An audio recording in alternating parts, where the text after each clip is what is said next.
നമസ്കാരം. Spot live ആരംഭിക്കുകയാണ്. കഴിഞ്ഞ ദിവസമാണ് അഭിഭാഷകയെ സീനിയർ അഭിഭാഷകൻ മർദ്ദിക്കുകയും അവരുടെ മുഖമടിച്ച് പൊട്ടിക്കുകയും ചെയ്തത്. ഈ കേസിൽ അന്ന് തന്നെ ബാർ കൗൺസിലൊക്കെ അതുമായി ബന്ധപ്പെട്ട ആളുകളൊക്കെ ഇയാളെ രക്ഷപ്പെടുത്താനുള്ള ശ്രമം നടത്തി എന്നുള്ള ആരോപണം ഉയർന്നതാണ്. ഇപ്പോൾ ബെയിലിൻ ദാസിനെ പിടികൂടാതെ പോലീസ്, അതായത് പോലീസും ഇയാൾക്ക് അനുകൂലമായ നിലപാട് സ്വീകരിക്കുന്നുണ്ടോ എന്ന സംശയം ഉയരുകയാണ്. അറസ്റ്റ് ഒഴിവാക്കാൻ ബെയിലിൻ ദാസ് മുൻകൂർ ജാമ്യാപേക്ഷ ഇതിനിടയിൽ നൽകി. ഇയാളുടെ രാഷ്ട്രീയ ബന്ധത്തെ ചൊല്ലിയും ആരോപണ പ്രത്യാരോപണങ്ങൾ ശക്തമാവുകയാണ്. നേരത്തെ തദ്ദേശ തെരഞ്ഞെടുപ്പിൽ ബെയിലിൻ ദാസ് പൂന്തുറ വാർഡിൽ CPM സ്ഥാനാർത്ഥിയായി മത്സരിച്ചിരുന്നു. എന്നാൽ വർഷങ്ങളായി ഇയാൾ കോൺഗ്രസിനൊപ്പമാണെന്നാണ് CPMന്റെ വിശദീകരണം.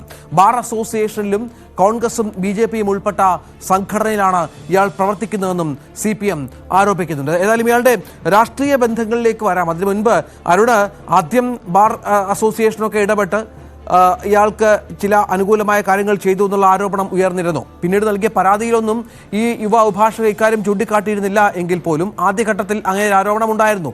ഇയാളെ രക്ഷപ്പെടാൻ അനുവദിച്ചു, ആ സ്പോട്ടിൽ തന്നെ പോലീസിനെ അറസ്റ്റ് ചെയ്യാനുള്ള അവസരം ഒരുക്കിയില്ല എന്നതൊക്കെ. ഇപ്പോൾ എന്താണ് സംഭവിക്കുന്നത്? ഇയാൾ ഒളിവിൽ തുടരുകയാണോ? മുൻകൂർ ജാമ്യാപേക്ഷ നൽകിക്കഴിഞ്ഞു.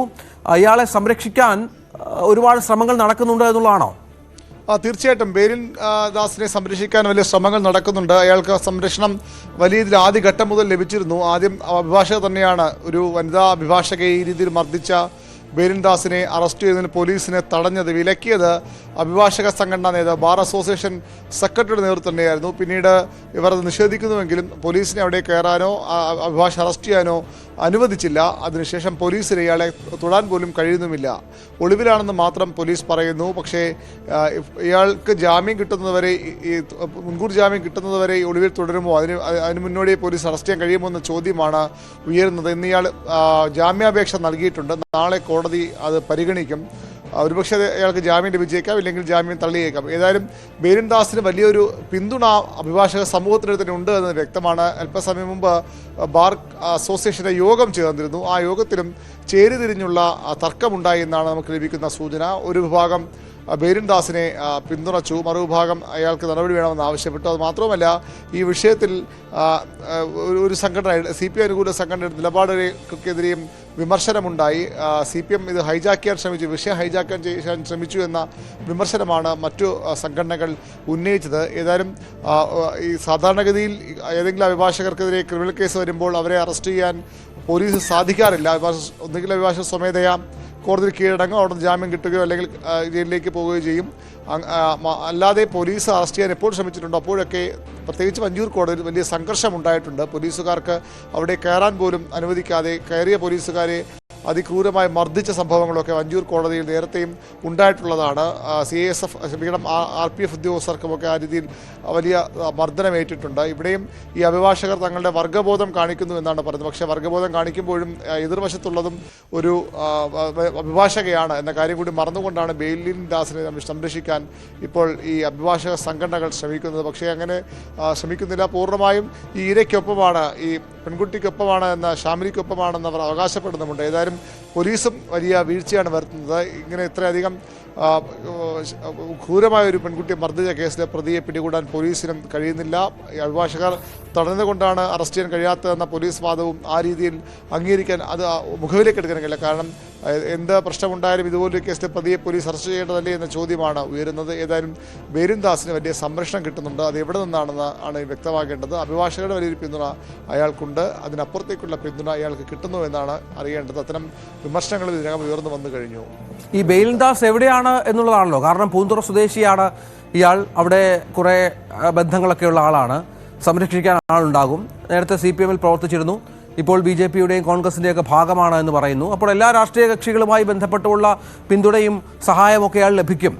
അന്വേഷണം പോലീസ് നടത്തുന്നുണ്ടോ, അതോ മുൻകൂർ ജാമ്യം കോടതി പരിഗണിക്കുന്നു, അതിൽ വിധി വന്നതിന് ശേഷം നടപടിയിലേക്ക് കടക്കാമെന്നുള്ളതാണോ നിലപാട്? ബെയിലിൻ ദാസിനെ അറസ്റ്റ് ചെയ്യാൻ തന്നെ ശ്രമിക്കുന്നു എന്നാണ് പോലീസ് ഉദ്യോഗസ്ഥർ, അന്വേഷണ ഉദ്യോഗസ്ഥർ വ്യക്തമാക്കുന്നത്. പക്ഷേ അയാൾ എവിടെയെന്ന കാര്യത്തിൽ പോലീസിന് ഒരു നിശ്ചയവുമില്ല. ഈ അക്രമം ഉണ്ടായി അല്ലെങ്കിൽ ആക്രമിച്ച ശേഷം മണിക്കൂറുകളോളം അയാൾ നഗരത്തിൽ തന്നെ ഉണ്ടായിരുന്നു. കോടതിയിലോ അല്ലെങ്കിൽ കോടതി പരിസരത്തുമൊക്കെ അയാൾ ഉണ്ടായിരുന്നു. അപ്പോഴൊന്നും പോലീസ് അറസ്റ്റ് ചെയ്യാൻ കഴിഞ്ഞില്ല. അയാളെ രാഷ്ട്രീയ ബന്ധം സംബന്ധിച്ച് വലിയ തർക്കങ്ങൾ ഇപ്പോൾ വരുന്നുമുണ്ട്. ഇന്നലെ തന്നെ BJPയുടെ മുൻ സംസ്ഥാന അധ്യക്ഷൻ കെ സുരേന്ദ്രനാണ് CPM ഈ പ്രതിയെ രക്ഷിക്കുന്നുവെന്ന ആരോപണം ആദ്യം ഉന്നയിച്ചത്. പക്ഷേ അയാൾ കോൺഗ്രസ്സുകാരനാണ്. കാരണം കോൺഗ്രസ് അഭിഭാഷക സംഘടനയിലെ നേതാവോ അല്ലെങ്കിൽ പ്രവർത്തകനോ ഒക്കെയാണ്. അതുകൊണ്ട് കൂടിയായിരിക്കും ഒരുപക്ഷെ ഈ പ്രശ്നം വരുമ്പോൾ പെൺകുട്ടിയെ ആദ്യം ചേർത്ത് പിടിച്ചതും അല്ലെങ്കിൽ അവരെ ആശുപത്രിയിലേക്കും പോലീസ് സ്റ്റേഷനിലേക്ക് കൊണ്ടുപോകാൻ കൂടുന്നതും ഒക്കെ CPM അഭിഭാഷക സംഘടനാ നേതാക്കളാണ്. CPM അവിടെ വലിയ പ്രകടനമൊക്കെ മഹിളാ അസോസിയേഷനൊക്കെ നടത്തിയിരുന്നു. കോൺഗ്രസിൻ്റെ അഭിഭാഷക സംഘടനാ നേതാക്കളും ഇവർക്ക് പിന്തുണയുമായി എത്തി. പക്ഷേ ഇപ്പോൾ ഇന്നലെ ആദ്യം കെ സുരേന്ദ്രനും ഇന്ന് പ്രതിപക്ഷ VD സതീശനും ആരോപിക്കുന്നത് ഇയാളുടെ CPM ബന്ധമാണ്. പാർട്ടി ബന്ധുവിനെ സംരക്ഷിക്കാൻ സർക്കാരും പോലീസും ഒത്തുകളിക്കുന്നു എന്ന ആരോപണമാണ് ഇന്ന് പ്രതിപക്ഷ നേതാവ് VD സതീശൻ ഉന്നയിച്ചത്. ഇയാളുടെ പഴയ ബന്ധങ്ങളൊക്കെ ചൂണ്ടിക്കാട്ടിയാണ് അത്തരമൊരു ആരോപണം വരുന്നത്. ഇയാൾ പൂന്തുറ വാർഡിൽ നിന്ന് തിരുവനന്തപുരം നഗരസഭയിലേക്ക് മത്സരിച്ചിരുന്നു. CPM ചിഹ്നത്തിൽ CPM സ്ഥാനാർത്ഥിയാണ് മത്സരിച്ചത്. അത് ഇയാളുടെ CPM ബന്ധം തെളിവായി പ്രതിപക്ഷവും കോൺഗ്രസും BJPയും ഉയർത്തിക്കാട്ടുന്നു. എന്നാൽ കഴിഞ്ഞ കുറേ വർഷങ്ങളായി അയാൾ CPMയുമായി ബന്ധമുള്ളയാളല്ല. അയാൾ കോൺഗ്രസിൻ്റെ സംഘടനയിൽപ്പെട്ടയാളാണ്. അഭിഭാഷക സംഘടനയിലും ഈ കഴിഞ്ഞ തെരഞ്ഞെടുപ്പിൽ പോലും ഇയാൾ കോൺഗ്രസ് പാനലിനൊപ്പം നിന്നയാൾ. കോൺഗ്രസും BJPയും ഒക്കെ ഉൾപ്പെടുന്ന ഒരു സംഘടനയുണ്ട് അവിടെ. എല്ലാത്തിനും തെറ്റി നിൽക്കുന്ന ആളുകളുടെ ഒരു സംഘടനയുണ്ട്. അവിടെ പ്രവർത്തിക്കുന്നയാളാണ്. അയാൾക്ക് CPMയുമായി ബന്ധമില്ല നിലപാട് CPM സ്വീകരിക്കുന്നവരെ സർക്കാരിൻ്റെയും CPMൻ്റെയൊക്കെ പിന്തുണ അറിയിച്ചുകൊണ്ട് CPM ജില്ലാ സെക്രട്ടറി V ജോയും നിയമമന്ത്രി P രാജീവും ഈ ഷാമിലിയെ സന്ദർശിച്ചിരുന്നു. എല്ലാവിധ പിന്തുണയും അന്ന് സർക്കാർ വാഗ്ദാനം ചെയ്തിരുന്നു. പക്ഷേ ഇപ്പോഴും ഈ പ്രതിയെ പിടികൂടാൻ പോലീസിന് കഴിയുന്നില്ല. കർശന നടപടി എന്ന് സർക്കാർ പറയുമ്പോഴും അയാൾ ഇപ്പോഴും എവിടെയോ സുരക്ഷിതരായി കഴിയുന്നു, അല്ലെങ്കിൽ പോലീസിൻ്റെ പിടിയിൽ നിന്ന് പിടിയിൽപ്പെടാതെ കഴിയുന്നു എന്നതാണ് വസ്തുത. രഞ്ജിത്ത്, ഈ വനിതാ അഭിഭാഷകയുടെ നിലപാട് ഏത് തരത്തിലാണ്? ഇവർക്ക് ബാർ അസോസിയേഷന്റെ പിന്തുണ ഇന്നിപ്പോൾ നേരത്തെ ഒരു യോഗം ചേർന്നിരുന്നു. അതിൽ അരുൺ പറഞ്ഞത് ചേരി തിരിഞ്ഞുള്ള പോരാട്ടമൊക്കെ ഉണ്ടായിരുന്നു. അപ്പോൾ വനിതാ അഭിഭാഷകയ്ക്കൊപ്പം നിൽക്കാൻ ഇപ്പോൾ ആരുമില്ല എന്നുള്ളതാണോ? ഒറ്റപ്പെട്ട ചില പിന്തുണകൾക്കപ്പുറം കൂടുതലും ഈ പ്രതിയുമായി ബന്ധപ്പെട്ടുള്ള പിന്തുണയാണോ? കൂടുതൽ എന്തെങ്കിലും നടപടിയിലേക്ക് ഈ വനിതാ അഭിഭാഷക കടക്കുന്നുണ്ടോ? അത്ര ക്രൂരമായ മർദ്ദനമാണ്, ഗുരുതരമായ കുറ്റകൃത്യമാണ് ചെയ്തിരിക്കുന്നത്. ഇയാളെ ഒരുപക്ഷെ ഈ അഭിഭാഷക വൃത്തിയിൽ നിന്ന് തന്നെ മാറ്റി നിർത്തപ്പെടത്തക്ക വിധത്തിലുള്ള ഗൗരവ സ്വഭാവമുണ്ട് ആ കുറ്റത്തിന്. അത്തരത്തിലുള്ള നീക്കം അവരുടെ ഭാഗത്തു നിന്നുണ്ടോ? അഭിഭാഷകയ്ക്ക് പൂർണ്ണ പിന്തുണ തന്നെയാണ് ഔദ്യോഗികമായി എല്ലാ സംഘടനകളും അഭിഭാഷക സംഘടനകളും വ്യക്തമാക്കുന്നത്. ബാർ അസോസിയേഷനും ബാർ കൗൺസിലും ഒക്കെ ആ നിലപാട് തന്നെയാണ് സ്വീകരിക്കുന്നത്. മറിച്ചുള്ള വാർത്തകൾ പോലും അവർ തള്ളുന്നു. ഒരു തരത്തിലും ഈ ബേരിൻ ദാസിന് പിന്തുണയുമായി എത്തുന്നില്ല. ഈ ബാർ അസോസിയേഷൻ സെക്രട്ടറി ഇയാൾ രക്ഷിക്കാൻ ശ്രമിക്കുന്ന വാർത്തകൾ പോലും അഭിഭാഷക അസോസിയേഷൻ തള്ളിയതാണ്. പക്ഷേ ഒരു പിന്തുണ ഇയാൾക്കുണ്ട് എന്നത് വ്യക്തമാണ്. അല്ലെങ്കിൽ അയാൾക്ക് ഈ രീതിയിൽ ഒളിവിൽ കഴിയാൻ സാധിക്കില്ല. ഇയാളെ പോലീസിൽ നിന്ന് മറച്ചു പിടിച്ചതും അഭിഭാഷകർ തന്നെയാണ്. പക്ഷേ അവരുടെ പരസ്യ പിന്തുണ പൂർണ്ണമായും ഈ പെൺകുട്ടിക്ക് തന്നെയാണ്. ഷാമിലി എന്ന ജൂനിയർ അഭിഭാഷകയ്ക്ക് തന്നെയാണ്. അതിൽ ഒരു തർക്കവുമില്ല. അവർ ആ രീതിയിൽ വാർത്താക്കുറിപ്പിലൂടെയും അല്ലെങ്കിൽ മാധ്യമങ്ങൾ സംസാരിക്കുമ്പോഴും ഒക്കെ ആ രീതിയിൽ തന്നെയാണ് അവർ അവകാശപ്പെടുന്നത്. പക്ഷേ ഇയാൾക്ക് രഹസ്യ സംരക്ഷണം കിട്ടുന്നു എന്നുള്ളത് വസ്തുതയാണ്. പോലീസ് അന്വേഷണത്തിൽ പൂർണ്ണ തൃപ്തി എന്നാണ് ഇന്നലെ അവരെ ഷാമിലിയും കുടുംബവും പറഞ്ഞിരുന്നത്. ഇന്നും അവർ അതിൽ മാറ്റി പറഞ്ഞിട്ടില്ല. പക്ഷേ ഏതെങ്കിലും തരത്തിൽ അന്വേഷണത്തിൽ വീഴ്ച വരികയോ അല്ലെങ്കിൽ ഈ പ്രതിയെ കണ്ടെത്താൻ വൈകുകയോ ചെയ്താൽ പരസ്യ സമരത്തിലേക്ക് അല്ലെങ്കിൽ പ്രത്യക്ഷ സമരത്തിലേക്ക് നീങ്ങുമെന്ന് അവരുടെ കുടുംബം മുന്നറിയിപ്പ് നൽകിയിട്ടുണ്ട്. പ്രതിയെ പിടികൂടാൻ പോലീസ് ശ്രമം നടത്തുമെന്ന് പറയുമ്പോഴും പ്രതിയിലേക്ക് എത്താൻ പോലീസിന് കഴിയുന്നില്ല. എവിടെയാണ് അയാളെന്ന് പോലും വ്യക്തമായി പറയാനും പോലീസിന് കഴിഞ്ഞിട്ടില്ല. അതാണ് പ്രധാനപ്പെട്ട കാര്യം. ഏതായാലും ഈ അഭിഭാഷകനായുള്ള അന്വേഷണം പുരോഗമിക്കുന്നു എന്ന് തന്നെയാണ് മനസ്സിലാക്കേണ്ടത്. ഒരു പിഞ്ചു കുഞ്ഞിൻ്റെ അമ്മയാണ്.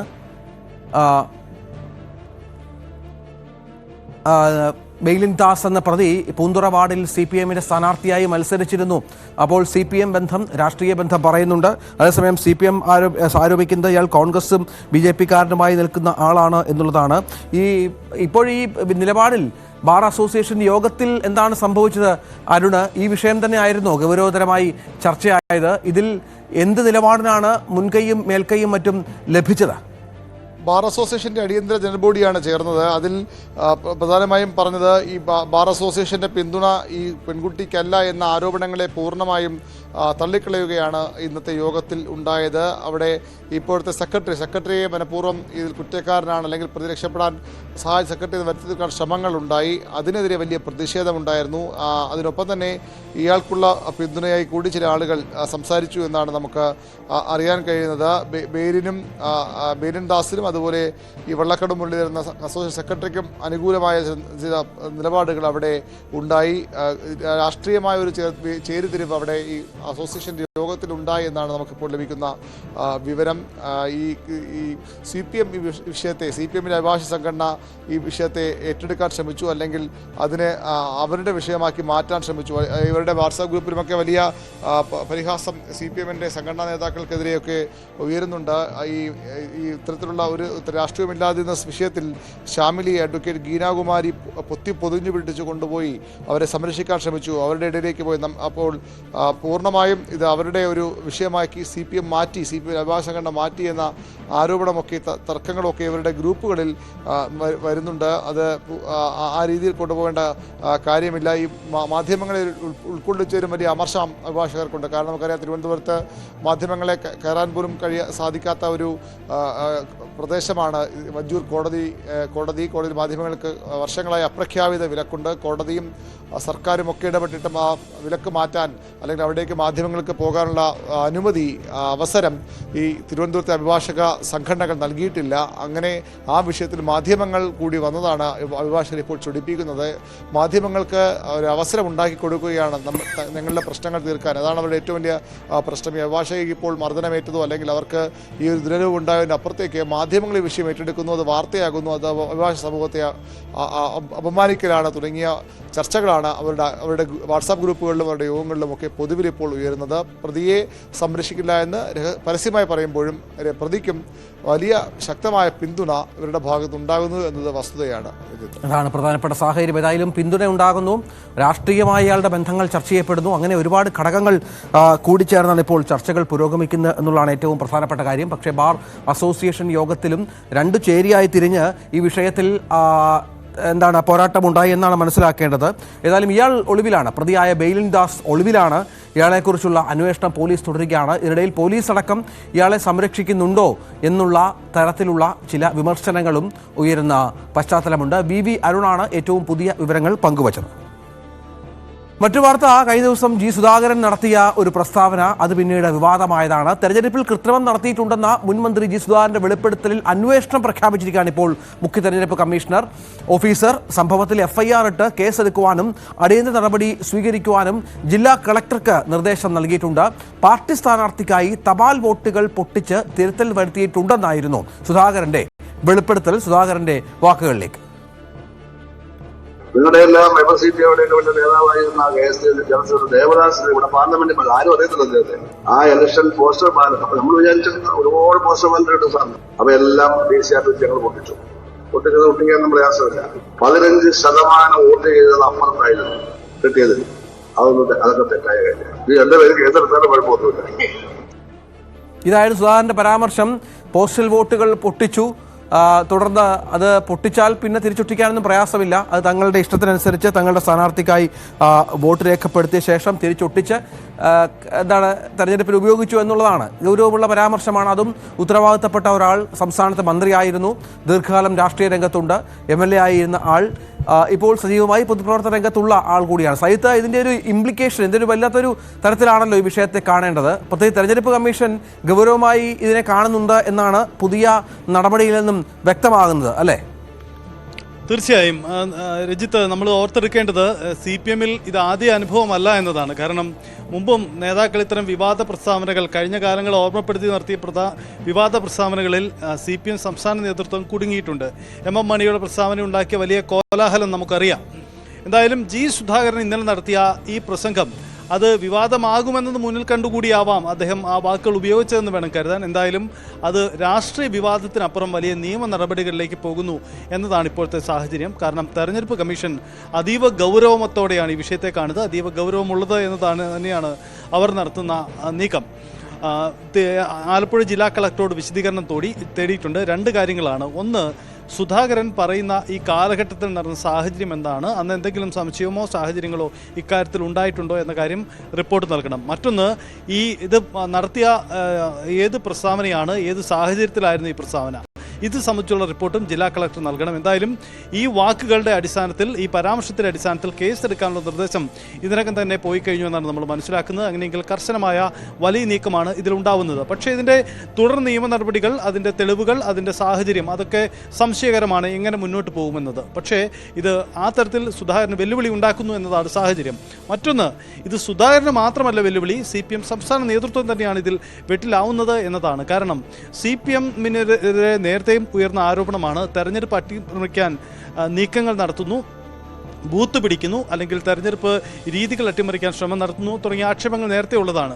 ഇവിടെയാണ് സുധാകരൻ, മുതിർന്ന നേതാവ്, CPM-ന്റെ സംസ്ഥാന സമിതി അംഗമായിരുന്ന, മുൻ മന്ത്രിയായിരുന്ന, ആലപ്പുഴയിലെ പ്രധാനപ്പെട്ട ഒരു നേതാവ് തന്നെ പറയുന്നു, ഞങ്ങൾ ഇത്തരം കൃത്രിമമായ മാർഗങ്ങൾ സ്വീകരിച്ചിട്ടുണ്ട് എന്ന് തുറന്നു പറച്ചിൽ നടത്തുന്നത്. അങ്ങനെയെങ്കിൽ കഴിഞ്ഞ കാലങ്ങളിൽ എന്ത് നടന്നിരുന്നു, ഇതിൽ CPM നിലപാട് വ്യക്തമാക്കണം തുടങ്ങിയ വാദങ്ങളൊക്കെ കോൺഗ്രസ് അടക്കമുള്ള പ്രതിപക്ഷ കക്ഷികളും ഉന്നയിച്ചു കഴിഞ്ഞു. സ്വാഭാവികമായും ഇതിൽ CPM-ന് പ്രതികരിക്കേണ്ടി വരും എന്നതാണ് സാഹചര്യം. കോൺഗ്രസ് ഇത് CPM കഴിഞ്ഞ കാലങ്ങളിലെ കോൺഗ്രസ് അടക്കം ഉന്നയിച്ച ആരോപണങ്ങൾ ശരിവെക്കുന്നതാണ് CPM-നെതിരായ ഒരു നീക്കമായി കൂടി അവർ അതിനെ മാറ്റിയിട്ടുണ്ട്. അത്തരത്തിലുള്ള പ്രസ്താവനകൾ നേതാക്കളുടെ ഭാഗത്തു നിന്നും ഉണ്ടാവുന്നുണ്ട്.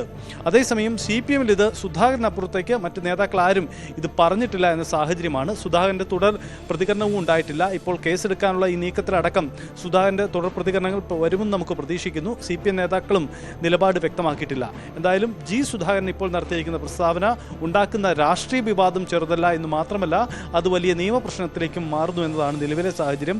ഈ വിഷയത്തിൽ നിയമ പോരാട്ടത്തിലടക്കം സുധാകരന് ഇനി CPM സംസ്ഥാന നേതൃത്വത്തിന്റെ പിന്തുണ ഉണ്ടാകുമോ എന്നതും അറിയേണ്ട കാര്യമാണ്. കാരണം സുധാകരൻ കഴിഞ്ഞ കുറെ കാലമായി CPM നേതൃത്വവുമായി രസത്തിലല്ല. തുടർച്ചയായി പാർട്ടിയെ വിമർശിക്കുന്നുണ്ട്. തുടർച്ചയായി പാർട്ടിയെ പലതരത്തിൽ പ്രതിക്കൂട്ടിലാക്കുന്ന, വിമർശിക്കുന്ന പരാമർശങ്ങൾ സുധാകരന്റെ ഭാഗത്തുനിന്നുണ്ടാകുന്നുണ്ട്.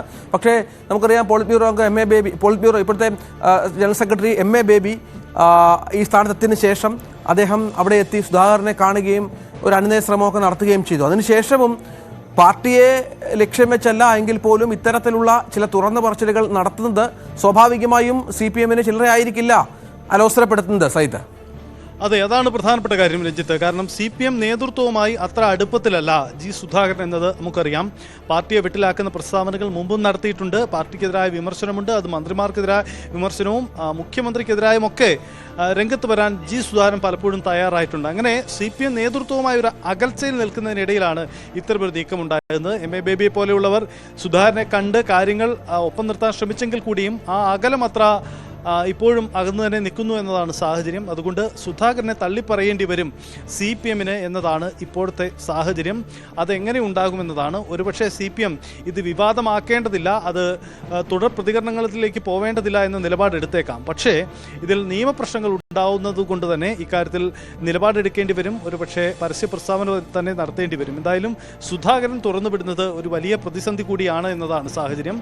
ഇന്നലെ NGO യൂണിയന്റെ സംസ്ഥാന സമ്മേളനത്തിന്റെ ഭാഗമായി നടന്ന പൊതുസമ്മേളനത്തിലാണ് അദ്ദേഹം ഇക്കാര്യം പ്രതികരിച്ചത്. ഈ യൂണിയൻ, സർക്കാർ ജീവനക്കാരുടെ യൂണിയൻ പ്രവർത്തനവും അവരുടെ രാഷ്ട്രീയ ബന്ധവും എന്ന വിഷയം കൂടിയാണ് അദ്ദേഹം അധികരിച്ച് സംസാരിച്ചത്. ഇതിനിടയിലാണ് 36 വർഷം മുമ്പ് നടന്ന ഒരു തെരഞ്ഞെടുപ്പ് കൃത്രിമത്വം അദ്ദേഹം തന്നെ അത് വെളിപ്പെടുത്തുന്നത് എന്നാണ് സാഹചര്യം. ദേവദാസ് അവിടെ CPM മത്സരിച്ചപ്പോൾ എതിരെ മത്സരിച്ചത് വക്കം പുരുഷോത്തമനായിരുന്നു. 18,000 വോട്ടിന് മാത്രമാണെന്ന് ദേവദാസ് തോറ്റത്. അങ്ങനെ ഞങ്ങളവിടെ അപ്പോൾ ഈ പോസ്റ്റൽ വോട്ടുകളിലടക്കം പരിശോധന നടത്തി. അപ്പോഴാണ് ജില്ലാ കമ്മിറ്റി ഓഫീസിൽ വെച്ച് പോസ്റ്റൽ വോട്ടുകൾ തുറന്ന് പരിശോധിക്കുകയും അങ്ങനെ പരിശോധിച്ചപ്പോഴാണ് പ്രതീക്ഷിച്ചിരുന്ന CPM വോട്ടുകളിൽ 15% എതിർ സ്ഥാനാർത്ഥിക്ക് പോയി എന്ന കാര്യം ബോധ്യപ്പെടുകയും പിന്നീട് ഞങ്ങൾ തന്നെ അത് തിരുത്തി കേസെടുക്കുന്നെങ്കിൽ കേസെടുക്കട്ടെ, ഇതാണ് സുധാകരൻ ഉപയോഗിച്ച വാക്കുകൾ. എന്തായാലും വലിയ വിവാദകരമാകുന്ന, അല്ലെങ്കിൽ രാജ്യത്തെ തെരഞ്ഞെടുപ്പ് നടപടിക്രമങ്ങളിൽ നിഷ്കർഷിച്ച രീതിയിൽ വലിയ ക്രമക്കേട് നടന്നിരുന്നു എന്ന് ഒരു നേതാവ് തുറന്നു പറയുമ്പോൾ അത് സ്വാഭാവികമായ ഇതിൽ അന്വേഷണം നടക്കുമെന്ന് വ്യക്തമാണ്. നമുക്കറിയാം, ഈ പോസ്റ്റൽ വോട്ടുകളുടെ രീതികളും പറ്റും. പല രാഷ്ട്രീയ പാർട്ടികളും തങ്ങൾക്ക് അനുകൂലമായ വോട്ടുകൾ സ്വയം ശേഖരിച്ച് പിന്നീട് ഇത് കമ്മീഷനിലേക്ക് എത്തിക്കുക എന്ന ഒരു പതിവാണ് മുൻകാലങ്ങളിലും ഉണ്ടായത്. പക്ഷേ ഇത് തുറന്നിരുന്നു, അത് തുറന്ന് പരിശോധിച്ച് അതിൻ്റെ അകത്ത് വെട്ടിത്തിരുത്തൽ വരുത്തി എന്ന് ഒരു നേതാവ് തന്നെ തുറന്ന് സമ്മതിക്കുന്നു എന്ന സാഹചര്യമാണ്. അതുകൊണ്ട് തന്നെയാണ് ഇതിൽ കൂടുതൽ വ്യക്തത വേണ്ടി വരുന്നത്. എന്തായാലും ഈ നിയമപ്രശ്നത്തിൽ സുധാകരൻ കുരുക്കിലേക്ക് പോകുന്നു.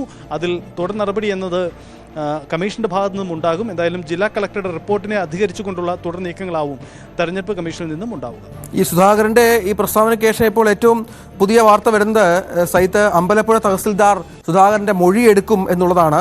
പുന്നപ്പുറയിലെ ജി സുധാകരന്റെ വസതിയിലെത്തിയാകും മൊഴിയെടുക്കുക. കേസെടുക്കണമെന്ന മുഖ്യ തെരഞ്ഞെടുപ്പ് ഓഫീസറുടെ നിർദ്ദേശാനുസരണമാണ് ഇത് എന്ന് മനസ്സിലാവും. അതായത് ഇതിൽ സ്വാഭാവികമായും തപാൽ വോട്ടുകൾ പൊട്ടിച്ച് തിരിച്ചിട്ടുണ്ടെന്ന സുധാകരന്റെ വെളിപ്പെടുത്തൽ മാധ്യമങ്ങളിൽ വന്ന വാർത്ത അത്യന്തം ഗൗരവമായി തെരഞ്ഞെടുപ്പ് കമ്മീഷൻ കാണുന്നു എന്നുള്ള ഒരു ഇത് വന്നത് ഡോക്ടർ രത്തൻ യു ഖേൽക്കർ മുഖ്യ തെരഞ്ഞെടുപ്പ് ഓഫീസറുടെ പക്കൽ നിന്നാണ്. അദ്ദേഹം കളക്ടറോടാണ്, ആലപ്പുഴ ജില്ലാ കളക്ടറോടാണ് നിർദ്ദേശിച്ചിരിക്കുന്നത് കേസെടുക്കാൻ. അപ്പോൾ നിയമ നടപടികളിലേക്ക് സുധാകരൻ കടക്കുകയാണ്. ഈ പറഞ്ഞ് ചില കാര്യങ്ങൾ തുറന്നു പറഞ്ഞ് വെട്ടിലായിരിക്കുകയാണ് രാഷ്ട്രീയ നേതാവ്. തീർച്ചയായും ഇതിൽ സംസ്ഥാനത്തെ മുഖ്യ തെരഞ്ഞെടുപ്പ് ഓഫീസറുടെ നീക്കം അത് വളരെ പെട്ടെന്നാണ്. കാരണം ഇതൊരു മാധ്യമ വാർത്തയായി ഉയർന്നു വരുന്നു. ഒരു പരാതി ഉയർന്നു വരുന്നതിന് മുമ്പ് തന്നെ നീക്കമുണ്ടാവുന്നു എന്നതാണ് സാഹചര്യം. സ്വാഭാവികമാണ്, തെരഞ്ഞെടുപ്പ് നടപടിക്രമങ്ങളിൽ ഇങ്ങനെ നീക്കമുണ്ടെന്ന് അറിഞ്ഞാൽ അത് സംരക്ഷിക്കേണ്ട ചുമതലക്കാരനായ മുഖ്യ തെരഞ്ഞെടുപ്പ് ഓഫീസർക്ക് തുടർ നടപടികളുമായി പോകാം. ഇതിന്റെ ഭാഗമായിട്ടാണ് ജില്ലാ കളക്ടറോട്, ജില്ലയിലെ തെരഞ്ഞെടുപ്പ് ഓഫീസർ കൂടിയാണ് ജില്ലാ കളക്ടർമാർ, അവർക്കുടെ ഭാഗത്തു നിന്നും ഈ നടപടി ആവശ്യപ്പെടുന്നത്. എന്തായാലും മൊഴിയെടുക്കുന്നതിന്റെ അടിസ്ഥാനത്തിൽ മുന്നോട്ട് പോകും. ഈ ജി സുധാകരൻ ഈ മൊഴിയിൽ ഉറച്ചു നിൽക്കുമോ എന്നതാണ് പ്രധാനപ്പെട്ട കാര്യം. കാരണം അദ്ദേഹം ഈ പൊതുപരിപാടിയിൽ പറഞ്ഞത് ഒരു പബ്ലിക് റെക്കോർഡായി മാറിക്കഴിഞ്ഞു. അതിന്റെ വീഡിയോ ദൃശ്യങ്ങളടക്കം പുറത്തു വരികയും ചെയ്തു കഴിഞ്ഞു. അപ്പോൾ അദ്ദേഹം ഇനി ആ നിലപാടിൽ നിന്ന് പിന്നോട്ട് പോകുമോ, അല്ലെങ്കിൽ ഒരു പിഴവായിരുന്നു, തൻ്റെ സംസാരത്തിൽ ഉണ്ടായ ഒരു പിഴവാണ് എന്ന വാദമാണോ അദ്ദേഹം ഉയർത്തുക എന്നതും പ്രധാനപ്പെട്ട കാര്യമാണ്. എന്തായാലും ഈ മൊഴിയെടുക്കുന്നത് നിർണായകമാണ്. മൊഴിയിൽ അദ്ദേഹം, ആ പ്രസ്താവനയിൽ അദ്ദേഹം ഉറച്ചു നിന്നാൽ കൂടുതൽ ശക്തമായ നിയമ നടപടികൾ ഉണ്ടാകുമെന്ന് ഉറപ്പാണ്. കേന്ദ്ര തെരഞ്ഞെടുപ്പ് കമ്മീഷനെയും സംസ്ഥാനത്തെ മുഖ്യ തെരഞ്ഞെടുപ്പ് ഓഫീസർ ഇക്കാര്യങ്ങൾ ധരിപ്പിച്ചിട്ടുണ്ട്. അങ്ങനെയെങ്കിൽ സ്വാഭാവികമായ നടപടി അതുണ്ടാകും. ഇതിന് പുറമെ മറ്റൊരു കാര്യം കൂടി നമുക്ക് പ്രതീക്ഷിക്കാം. മറ്റാരെങ്കിലും കമ്മീഷനിൽ പരാതിയുമായി സമീപിച്ചാൽ അതിന്മേൽ തുടർ നടപടികൾ ആ തരത്തിലും ഉണ്ടാകും. കോടതിയെയും അത്തരം പരാതികൾ പോകാനുള്ള സാധ്യതയുമുണ്ട്. അങ്ങനെയെങ്കിൽ ഇതൊരു വലിയ നിയമക്കുരുക്കിലേക്ക് തന്നെ പോകാനാണ് സാധ്യത. പക്ഷേ ഇത് എങ്ങനെ തെളിയിക്കപ്പെടുമെന്നത് സംബന്ധിച്ച അഭ്യൂഹങ്ങൾ, ആശങ്കകൾ നിലവിലുണ്ട്. എന്തായാലും ആദ്യഘട്ടത്തിൽ വ്യക്തമാവേണ്ട കാര്യം, സുധാകരൻ അദ്ദേഹത്തിന്റെ മൊഴിയിൽ ഉറച്ചു നിൽക്കുമോ, അദ്ദേഹം ഈ പബ്ലിക് സ്പീച്ചിൽ പറഞ്ഞ കാര്യത്തിൽ തന്നെ നിലപാടിൽ ഉറച്ചു നിൽക്കുമോ എന്ന കാര്യമാണ്. എന്തായാലും ഈ മൊഴിയെടുക്കുമ്പോൾ അത്തരം മൊഴിയിൽ അദ്ദേഹം ഉറച്ചു നിൽക്കുമോ എന്നത് നിർണായകമാണ് ഈ കേസിനെ സംബന്ധിച്ചു. തീർച്ചയായും അതാണ് കാണേണ്ടത്. ഏതായാലും അമ്പലപ്പുഴ തഹസിൽദാർ സുധാകരന്റെ മൊഴിയെടുക്കാൻ കളക്ടറുടെ നിർദ്ദേശാനുസരണം എത്തുന്നുണ്ട്. മൊഴി നൽകേണ്ടി വരും, ചോദ്യങ്ങളുണ്ടാകും. എന്താകും സുധാകരൻ ഈ വിഷയത്തിൽ പ്രതികരിക്കുക എന്നുള്ളതും ശ്രദ്ധേയമാണ്. ടി സൈത്താണ് വിവരങ്ങൾ പങ്കുവച്ചത്. കാളികാവ് അടയ്ക്കാക്കുണ്ടിൽ റബ്ബർ ടാപ്പിംഗ് തൊഴിലാളിയെ കടുവ കടിച്ചു കൊന്നു. കല്ലാമൂല സ്വദേശി ഗഫൂറാണ് റബ്ബർ ടാപ്പിംഗിനിടെ കടുവയുടെ ആക്രമണത്തിൽ കൊല്ലപ്പെട്ടത്. പ്രശ്നത്തിന് ശാശ്വത പരിഹാരം വേണമെന്നും ഗഫൂറിന്റെ കുടുംബത്തെ സർക്കാർ സഹായിക്കണമെന്നും ആവശ്യപ്പെട്ട് പ്രദേശവാസികൾ DFO അടക്കമുള്ള ഉന്നത ഉദ്യോഗസ്ഥരെ തടഞ്ഞുവെച്ചു.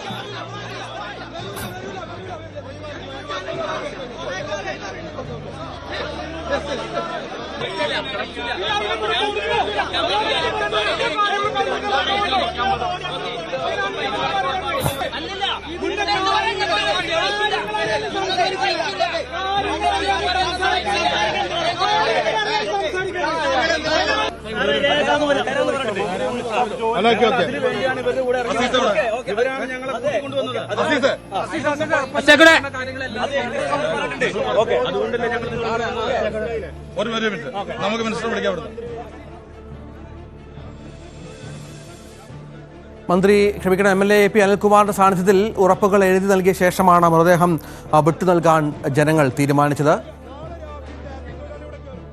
കുടുംബത്തിന്റെ പ്രയാസങ്ങളൊക്കെ അകറ്റാൻ വേണ്ടി ഞങ്ങളൊരു പ്രിയപ്പെട്ട സഹപ്രവർത്തകൻ ടാപ്പിംഗ് തൊഴിലാളിയായ ഗഫൂറാണ്. ഇന്ന് അദ്ദേഹം പുലർച്ചെ ജോലിക്ക് വേണ്ടി പോകുന്നു. അവിടെ വെച്ചാണ് ഇത്ര ദാരുണമായ സംഭവം ഉണ്ടായത്. ഞങ്ങൾക്ക് പറയാനുള്ളത്, ഇങ്ങനെ ഒരു സംഭവം നടക്കേണ്ടി വന്നു, അതിന് കാത്തിരിക്കേണ്ടി വന്നു.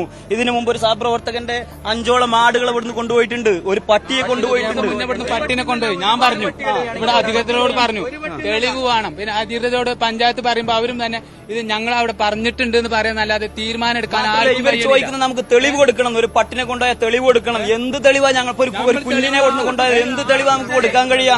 പിടിക്കുന്ന തെളിവാണ് ഇത്ര കൂട് വെക്കണമെങ്കിൽ. ഇതൊക്കെ ഇപ്പൊ എങ്ങനെ തെളിവ് കൊടുക്കാൻ കഴിയും നമുക്ക്? ആളെ പിടിക്കുമ്പോൾ തെളിവ് ഈ സ്പോട്ടിൽ വെച്ച് ഞങ്ങളോട് എല്ലാവിധ കാര്യങ്ങളും ചെയ്തു തരാന്ന് പറഞ്ഞ അധികാരികൾ, ഉത്തരവാദിത്തപ്പെട്ട ആളുകൾ ഇവിടുന്ന് ഈ ബോഡി കൊണ്ടുപോകും.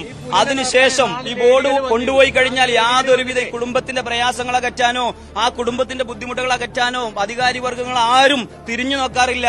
ഞങ്ങൾക്ക് അനുഭവം കൊണ്ട് പറയാം. ഞങ്ങൾ പ്രിയപ്പെട്ട ഒരു സഹപ്രവർത്തകൻ മമ്പാട് രാജൻ എന്നൊരു സഹപ്രവർത്തകൻ ജോലിക്ക് പോകുന്ന സമയത്ത് കാട്ടാനയുടെ ആക്രമണത്തിൽ അദ്ദേഹത്തിന് ജീവൻ നഷ്ടപ്പെട്ടു.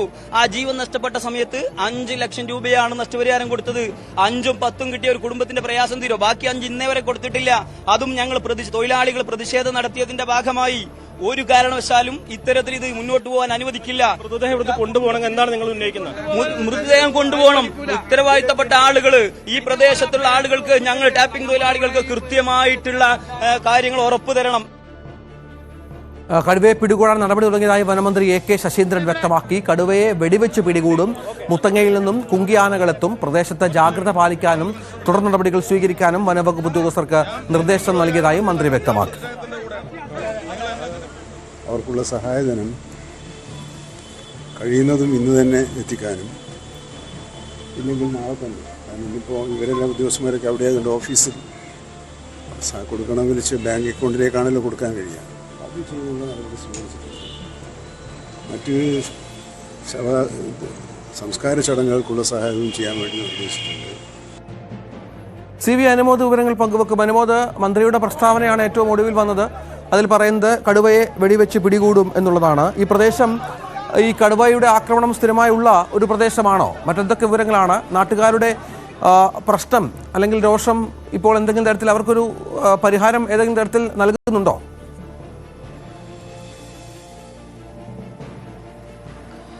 രഞ്ജിത്ത്, ഈ വിഷയത്തിൽ സാധ്യമായതെല്ലാം ചെയ്യുമെന്നാണ് വനംവകുപ്പ് പറയുന്നത്. അല്പസമയത്തിനകം തന്നെ ഇന്ന് വൈകുന്നേരം തന്നെ ഡോക്ടർ അരുൺ സക്കറിയുടെ നേതൃത്വത്തിലുള്ള സംഘം ഇവിടെ എത്തി ആ കുങ്കിയാനകളുടെ കൂടി സഹായത്തോടെ ഈ മേഖലയിൽ കടുവയെ പിടികൂടാനുള്ള നടപടികൾക്ക് തുടക്കമിടും. നമുക്കറിയാം, ഇത് സൈലന്റ് വാലിയുടെ മറുവശത്തുള്ള ഒരു പ്രദേശമാണ്. അതായത് സംരക്ഷിത വനമേഖലയുടെ ഭാഗമായി നിൽക്കുന്ന മലനിരകളുടെ കുറച്ചടുത്തുള്ള മേഖലയാണ്. നിലമ്പൂർ മലനിരകളുടെ ഭാഗമാണ് ഈ കാളികാവ് അടയ്ക്കാക്കുണ്ട് മേഖലകൾ.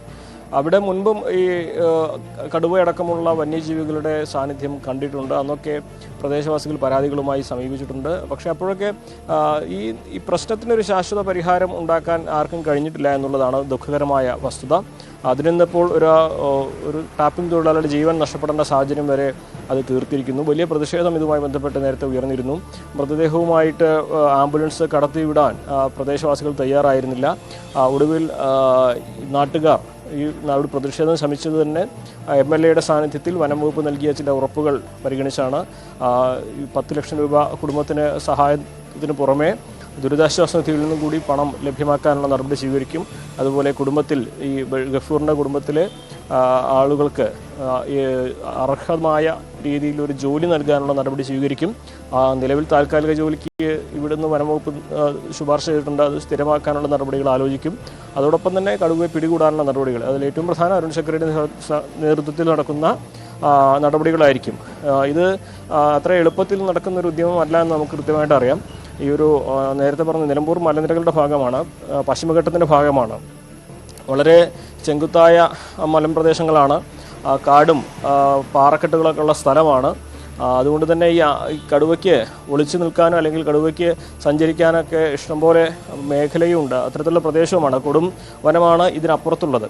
അവിടെ ചെന്ന് കഴിഞ്ഞാൽ കടുവയെ പിടികൂടുക അല്ലെങ്കിൽ കടുവയെ മയക്കുവെടിവെക്കുക അത്ര എളുപ്പമുള്ള കാര്യമല്ല എന്ന് നമുക്കറിയാം. പക്ഷേ ജനവാസ മേഖലയിൽ ഇത്തരത്തിൽ കടുവ ഇറങ്ങുന്ന ഒരു സംഭവം ഇനി ആവർത്തിക്കരുത് എന്ന ജനങ്ങളുടെ ആ ഒരു ആവശ്യം അത് സർക്കാരിന് കേൾക്കാതിരിക്കാനാകില്ല എന്നതുകൊണ്ടാണ് സാധ്യമായ എല്ലാ നടപടികൾക്കും ഇവിടെ തുടക്കമിടുന്നത്. കടുവയെ മയക്കുവെടി വെച്ച് കൊണ്ടുപോവുകയല്ല, കൊല്ലുകയാണ് വേണ്ടെന്ന തരത്തിൽ വൈകാരികമായിട്ടുള്ള പ്രതികരണങ്ങളാണ് മേഖലയിൽ നിന്നും പ്രദേശവാസികളിൽ നിന്നൊക്കെ ഉയരുന്നത്. അപ്പോൾ അത് ആ കാര്യത്തിൽ ഈ മേഖലയുടെ ജനങ്ങളുടെ അവർക്കുണ്ടായ നഷ്ടം കൂടി കണക്കിലെടുത്ത് അതിന് ആവശ്യമായ എല്ലാ നടപടികളും ഉണ്ടാകുമെന്ന് വനംവകുപ്പ് ഉറപ്പു നൽകുന്നു. അതിൻ്റെ നടപടികളാണ് പുരോഗമിക്കുന്നത്. വൈകുന്നേരത്തോടെ ഇപ്പോൾ CCF അടക്കമുള്ള വനംവകുപ്പിലെ ഉന്നത ഉദ്യോഗസ്ഥർ നിലമ്പൂരിൽ എത്തിച്ചേർന്നിട്ടുണ്ട്. വൈകുന്നേരത്തോടെ ആയിരിക്കും ഈ കടുവയെ പിടികൂടുന്ന നടപടികൾക്ക് തുടക്കമാവുക എന്നാണ് പറയാൻ സാധിക്കുക. പക്ഷേ കാലാവസ്ഥ അത്ര അനുകൂലമല്ല. ഇതൊരു മലമേഖലയായതുകൊണ്ട് നിലമ്പൂരിൽ എപ്പോൾ വേണമെങ്കിലും കനത്ത മഴയ്ക്ക് സാധ്യതയുള്ള ഒരു പ്രദേശമാണ്. മാത്രമല്ല ഇത് മലയോട് ചേർന്നുള്ള പ്രദേശം കൂടിയാണ്. അപ്പോൾ മഴ മേഘങ്ങൾ മൂടി നിൽക്കുന്നുണ്ട്. ഈ കാലാവസ്ഥ ഇന്നത്തെ മിഷന് എത്രമാത്രം അനുയോജ്യമാകുമെന്നൊക്കെ നമുക്ക് വരും മണിക്കൂറുകൾ മാത്രമേ പറയാനാവുകയുള്ളൂ. എന്താണെങ്കിലും ഈ നാട്ടുകാർ ഉന്നയിച്ച പ്രശ്നത്തിന് അതിന് സാധ്യമായ രീതിയിൽ ഒരു പരിഹാരം കണ്ടെത്താനുള്ള നടപടികൾ എടുക്കുന്നു എന്ന് വനം വകുപ്പ് ബോധ്യപ്പെടുത്താൻ കൂടി ശ്രമിക്കുകയാണ് ഇവിടെ. അത്തരത്തിലാണ് കാര്യങ്ങൾ. ഏതായാലും ഈ നേരത്തെ 4-5 ആടുകളെ കടിച്ചു കൊന്നിട്ടുണ്ട് കടുവ, നായ്ക്കളെ കടിച്ചു കൊന്നിട്ടുണ്ട്. അങ്ങനെ ഒരുപാട് പ്രശ്നമുള്ള സ്ഥലമാണ്. നമുക്കറിയാം നമ്മുടെ വനമേഖലകളിൽ, നമ്മുടെ മലയോര മേഖലകളിലൊക്കെ സ്ഥിരമായി സംഭവിക്കുന്ന ഒരു വിഷയം. ഇപ്പോൾ ഏറ്റവും ഒടുവിൽ കുങ്കിയാലടക്കം അവിടെ എത്തുമെന്നാണ് വനമന്ത്രി വ്യക്തമാക്കിയിരിക്കുന്നത്. MLA ഒക്കെ വന്നാണ് നാട്ടുകാരെ അനുനയപ്പെടുത്തിയതും മറ്റും. ഇനിയും ഉള്ള സ്വീകരിക്കാൻ പോകുന്ന നടപടികൾ എത്രയും പെട്ടെന്നുണ്ടാകുമെന്നുള്ള പ്രതീക്ഷയിൽ തന്നെയാണോ നാട്ടുകാരുള്ളത്? അനുമോദ്, തീർച്ചയായും നാട്ടുകാരെ സംബന്ധിച്ച് ഇതിന് വൈകിക്കാൻ കഴിയില്ല എന്ന് തന്നെയാണ് പറയുന്നത്.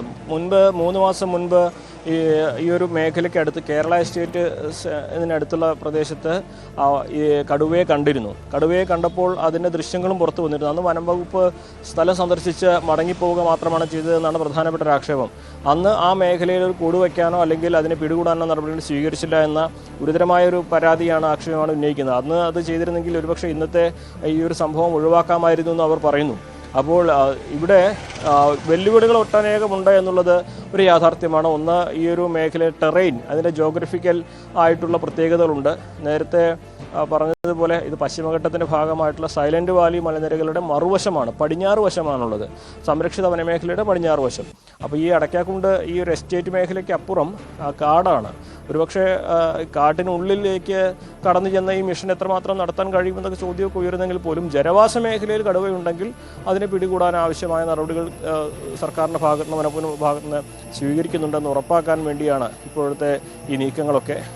ഇന്ന് വൈകുന്നേരത്തോടെ ഈ മിഷന് തുടക്കമാകുമെന്ന് പറയുമ്പോൾ പ്രതിഷേധമുയർത്തിയ നാട്ടുകാരെ സംബന്ധിച്ച് അത് വലിയൊരു ആശ്വാസം നൽകുന്ന കാര്യമാണെന്ന കാര്യത്തിൽ യാതൊരു സംശയവുമില്ല. രഞ്ജിത്ത്, ശരി. CB അനുമോദ് വിവരങ്ങൾ പങ്കുവച്ചു. മറ്റൊരു വാർത്ത, അത് നാട്ടുകാരുടെ പ്രതിഷേധത്തിൻ്റെ ദൃശ്യങ്ങൾ ഒരിക്കൽ കൂടി കാണാം. MLA ഒക്കെ ഇടപെട്ടാണ് അവരെ പിന്തിരിപ്പിച്ചത്.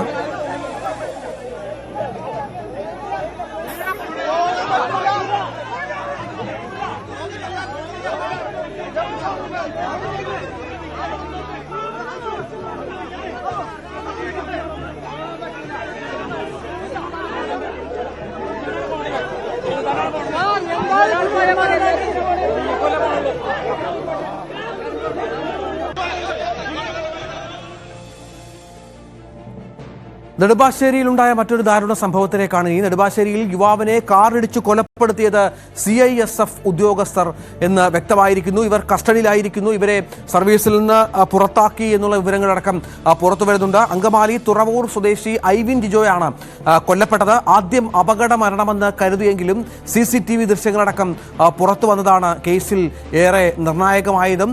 വാഹനത്തിന് സൈഡ് നൽകുന്നതുമായി ബന്ധപ്പെട്ട തർക്കമാണ് കൊലപാതകത്തിന് കാരണമായത് എന്നാണ് നമുക്കിപ്പോൾ ഏറ്റവും പുതുതായി ലഭ്യമാകുന്ന വിവരം.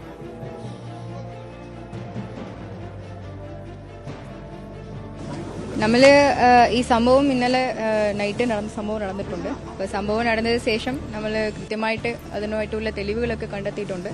ഇമ്മീഡിയറ്റ്ലി FIR രജിസ്റ്റർ ചെയ്തു. FIR രജിസ്റ്റർ ചെയ്തത് 2 അവിടുത്തെ ഉണ്ടായിരുന്ന ഐ വിറ്റ്നസ് ഒക്കെ നമുക്ക് പറഞ്ഞ രീതിയിൽ 2 ആൾക്കാർ സംശയ രീതിയിൽ ഉണ്ടായിരുന്നു. അവർ 2 പേരെയും നമ്മൾ നിരീക്ഷണത്തിലെടുത്തിട്ടുണ്ട്. നിലവിൽ അവരിപ്പോൾ നമ്മുടെ സർവൈലൻസിലാണ്.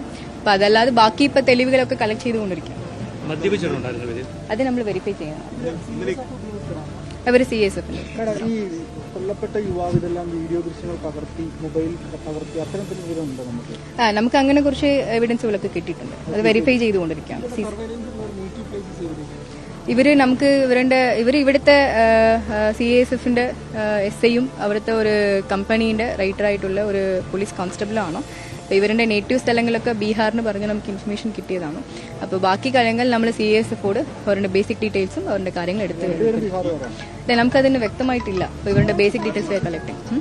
CSF SI Vinaykumar, constable Mohan എന്നിവരെയാണ് കസ്റ്റഡിയിലെടുത്തത്. 1 കിലോമീറ്ററോളം ബോണറ്റിൽ യുവാവിനെ കിടത്തി വാഹനം ഓടിച്ച് നിലത്ത് തള്ളിയിട്ട ശേഷം കാറിടിച്ച് കൊലപ്പെടുത്തിയതാണ് FIR വന്നിരിക്കുന്നത്. 2 ഉദ്യോഗസ്ഥരെയും CISF സസ്പെൻഡ് ചെയ്തു. ആജ്ഞ രവീന്ദ്രൻ വിവരങ്ങൾ പങ്കുവെക്കുകയാണ്. ആജ്ഞ, ആദ്യം ഒരു അപകട മരണമെന്ന് വിചാരിച്ച ഒരു സംഭവം, CCTV ദൃശ്യങ്ങൾ, ഇതുമായി ബന്ധപ്പെട്ടുള്ള തെളിവുകൾ, സംസാരിക്കുന്ന തെളിവുകൾ പുറത്തുവിടുന്നു. മറ്റു വിവരങ്ങൾ എങ്ങനെയാണ് ഈ ഈ അപകടം എന്നുള്ളത് കൊലപാതകത്തിലേക്ക് എത്തിയത്, അതിനുള്ള കൃത്യമായ കാര്യങ്ങളിലേക്ക് ഉദ്യോഗസ്ഥർ എത്തിയത്?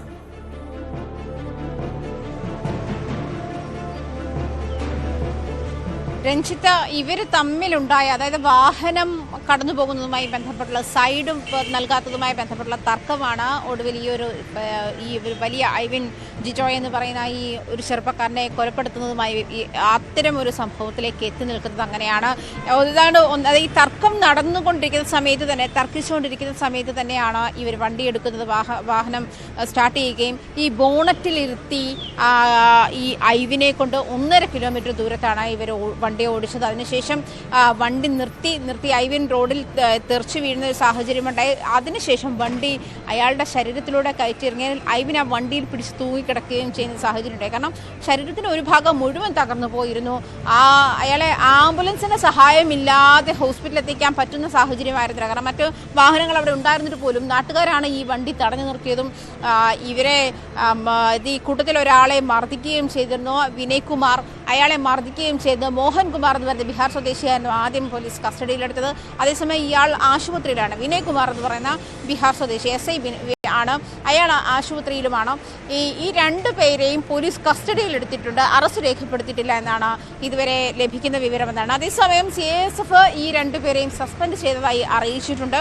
ഈ ഐവിന്റെ ഫോണിൽ കുറച്ച് ദൃശ്യങ്ങളുണ്ട് എന്നാണ് മനസ്സിലാക്കുന്നത്. ഐവിന്റെ ഫോൺ സുസുക്കി എക്സ്പ്രസ്സോയുടെ ഫ്രണ്ടിൽ തന്നെ ഐവിന്റെ ഫോൺ കുടുങ്ങിയിരുന്നു. അതിൽ തന്നെ ദൃശ്യങ്ങളുണ്ട് എന്നാണ് പോലീസ് മനസ്സിലാക്കുന്നത്. അതും പരിശോധിച്ച് വരുന്ന ഒരു സാഹചര്യം കൂടി ഉണ്ടായത്. നാട്ടുകാർ ഇടപെട്ട ശേഷമാണ് ഐവിന് നേരെയുള്ള ആക്രമണം നിർത്തിയത് എന്നാണ്. പക്ഷേ അവരൊക്കെ ഓടിക്കൂടിയപ്പോഴും ഇത്തരത്തിൽ അയാളെ ആശുപത്രിയിൽ കൊണ്ടുപോകാൻ പറ്റാത്ത രീതിയിൽ അദ്ദേഹത്തിന്റെ ശരീരം ചതഞ്ഞു പോയിരുന്നു.